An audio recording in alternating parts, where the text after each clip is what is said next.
did you first know you could sing? I don't know if I was so conscious of it. However, the first time my mother pushed me out and I went, ah! I knew I had it. But I used to sing in church. And I was maybe 6 years old.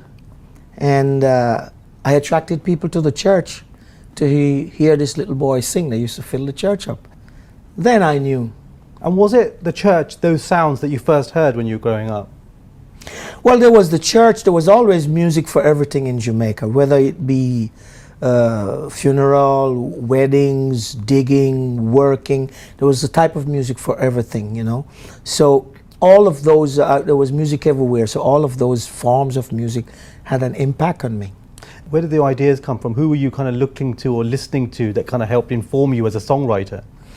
The first time in school that I wanted to write a song, I heard a song on the radio by a local artist, Derek Morgan, and they said he wrote his song himself. So I asked my woodwork teacher, said, how do you write a song? He said, you just write it. I said, oh, okay. So I just wrote a song. And then I listened to people from abroad who we call foreigners, like Smiley Lewis, Sam Cooke, Ray Charles, Fats Domino, and they were very inspiring.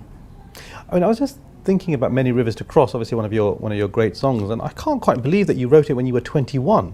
Yes. There's a lot of hurt in that song for a 21-year-old. I had big aspirations and dreams, and when I left Jamaica and came to the UK, at one point it seems as if the aspirations and dreams were not really coming through. So I guess all of those desperation and hurt and all of that was incorporated in that song.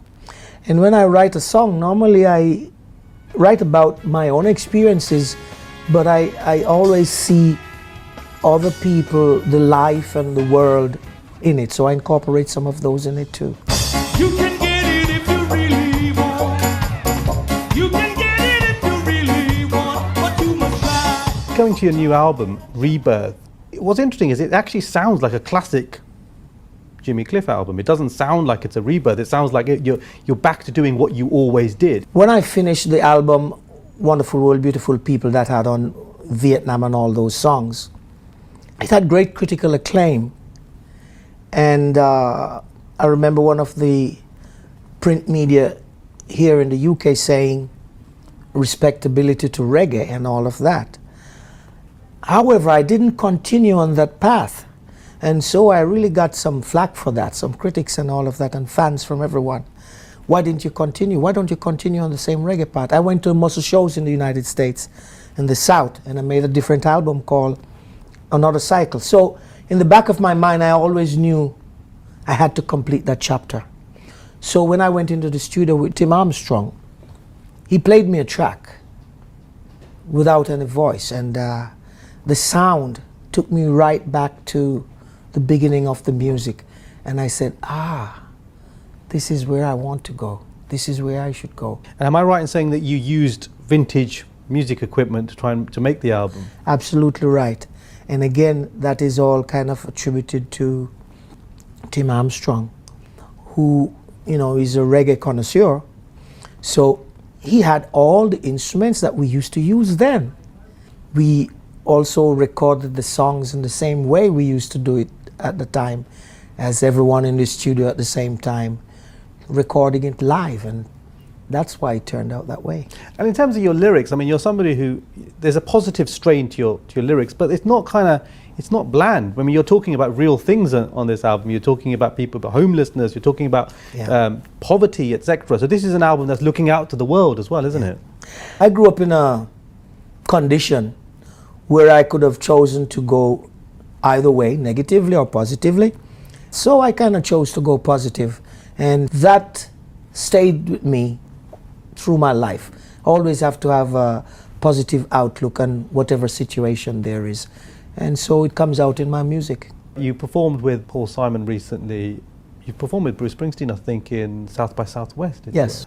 it's interesting that your music is a music that kind of crosses and has appeal to people beyond and outside the world of reggae. What do you think that is? Is it something to do with your attitude? Is it something to do with the lyrics? Why is that stuff crossing over like that?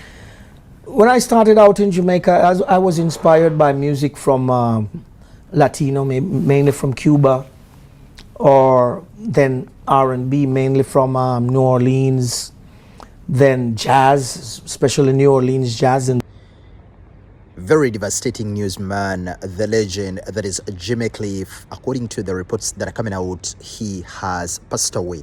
The legendary man, the musician who expanded, the popularity of reggae around the world, died. And according to the statement, his family has come out to release via his official social media on IG and Facebook.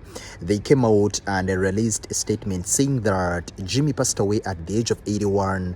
And the statement further read that it's with profound sadness that I share that my husband Jimmy Cliff has crossed over to due to a seizure followed by pneumonia. I'm thankful for his family, friends and fellow artists, co-workers who have shared his journey with him. His wife, that is Latifah Chambers, wrote on Instagram. He was best known for songs including Many Rivers to Cross, The Harder They Come, and of course the title song for the movie of the same name from 1972, which featured Jimmy. The film's soundtrack was a major international success and did much to spread the appeal of Jamaican reggae. He was born in Jamaica in 1944 and scored his first local hit aged just 14, by the way. Very much talented guy. And that hit, I think it was Hurricane Hattie, and he would go on to win 2 major Grammy Awards and pick up 7 nominations. He was one of the only 2 Jamaicans to be inducted into the Rock and Roll Hall of Fame alongside the legend Bob Marley. He's been a prolific artist well into later in his life, highly respected, and of course him and Bob Marley, having passed away will always leave a very huge dent within the music industry, most especially for those who love reggae. We are praying for his family, sending them messages of condolences, and of course we'll be coming out with funeral and memorial service updates when the family avails that information. Rest in power the king, that is Jimmy Cliff. Bye bye for now.